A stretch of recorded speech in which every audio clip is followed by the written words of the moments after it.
Cheque bounce मामले में Dhanbad court का फैसला, आरोपी को ब्याज सहित राशि लौटाने का आदेश। धनबाद न्यायालय ने चेक बाउंस के एक मामले में महत्वपूर्ण फैसला सुनाते हुए आरोपी राजेश कुमार को चेक की राशि ब्याज सहित 1 महीने के भीतर भुगतान करने का आदेश दिया है। मामला झरिया निवासी पूनम कुमारी से जुड़ा है, जिन्होंने अपने देवर पर भुगतान नहीं करने का आरोप लगाया था। जानकारी के अनुसार पैतृक संपत्ति में हिस्सेदारी को लेकर पंचायत के माध्यम से 2,75,000 रुपए का भुगतान करने का निर्णय लिया गया था। आरोप है कि समझौते के बावजूद पूनम कुमारी को पूरी राशि का भुगतान नहीं किया गया। इसी क्रम में राजेश कुमार ने अपनी भाभी पूनम कुमारी को 55,000 रुपए के 4 चेक दिए थे। इनमें से एक चेक का भुगतान बैंक द्वारा किया गया, लेकिन शेष 3 चेक बैंक में जमा करने पर बाउंस हो गए।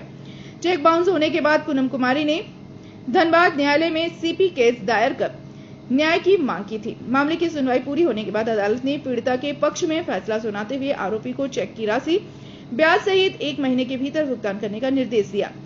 फैसले के बाद पूनम कुमारी ने न्यायालय के निर्णय पर संतोष जताया। उन्होंने बताया कि पति की मौत के बाद बेटी की शादी के लिए वह लगातार अपने देवर से पैसे की मांग कर रही थी, लेकिन उन्हें राशि नहीं मिल पा रही थी। कोर्ट के फैसले से अब उन्हें न्याय मिलने की उम्मीद जगी है। वहीं अधिवक्ता रणधीर कुमार साव ने कहा कि अदालत में उपलब्ध साक्ष्यों और तथ्यों के आधार पर यह निर्णय सुनाया गया है।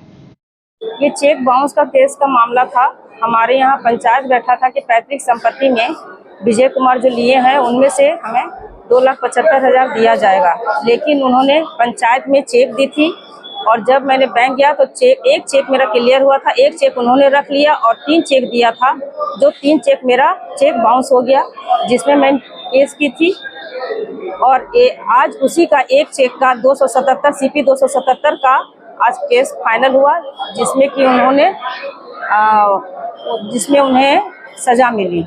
उन्होंने क्लियर नहीं किया और उन्हें कहा गया कि जो भी भुगतान है, जो भी पैसा लिया गया है, उसके एवज में उन्हें सूद सहित देना पड़ेगा। और फैसले से संतुष्ट है? हाँ, मैं फैसले से बिल्कुल संतुष्ट हूँ, क्योंकि मैं अपनी बेटी का शादी की हूँ और मैं कर्जे में हूँ। मैं पैसे उधार लेके शादी की हूँ। मैं सोची थी कि वो पैसा मिल जाएगा तो मेरा कुछ काम होगा, लेकिन वो पैसा मुझे नहीं मिला और मैं अभी बहुत लोगों से कर्जा ली हूँ। 31 मई 2017 में उसके बाद आप लोग को संपत्ति से बेदखल कर दिया? संपत्ति से, हाँ, संपत्ति, वो पैतृक संपत्ति गांव में जो बिका था वो पैतृक संपत्ति उन्होंने पूरा ले लिया।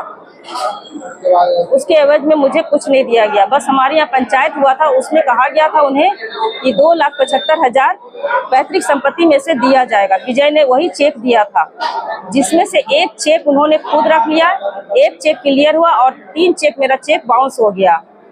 मामला ऐसा है कि झरिया निवासी पूनम कुमारी ने अपने देवर विजय कुमार के विरुद्ध चेक डिजॉनर्ड का केस किया था। चूंकि इनके पति का देहांत हो गया और इनका सारा जो पैतृक संपत्ति का शेयर बनता था वो सारे उसने हड़प लिया, मां के साथ मिल करके उसने बिक्री कर दिया। पंचायत हुई थी तो पंचायत होने के बाद ये तय हुआ कि 2,75,000 रुपया पूनम कुमारी को विजय कुमार देंगे। उसके एवज में उन्होंने सिर्फ 4 चेक दिया 55,000 रुपए का। तो उसी 55,000 रुपए का जो 4 चेक दिया, एक चेक क्लियर हुआ, बाकी 3 चेक डिजॉनर्ड हो गया।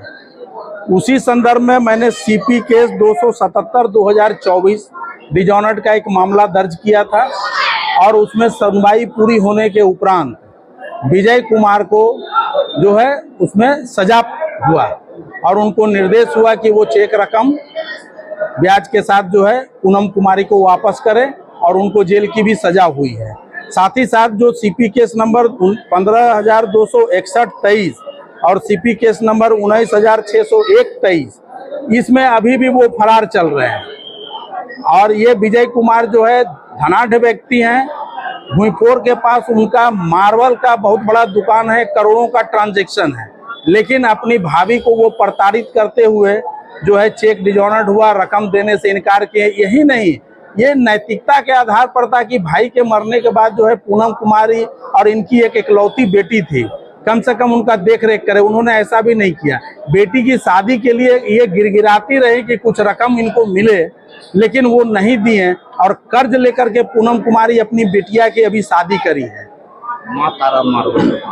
माँ तारा मार्बल उनका भुईपुर में दुकान है, पैसे से वो परिपूर्ण है। पैसा जमा करना है कब तक? ये इनको अभी 30 दिन का टाइम मिला है। 30 दिन के अंदर उनको रकम जमा करना है और आगे फिर वो क्या करते हैं देखा जाए।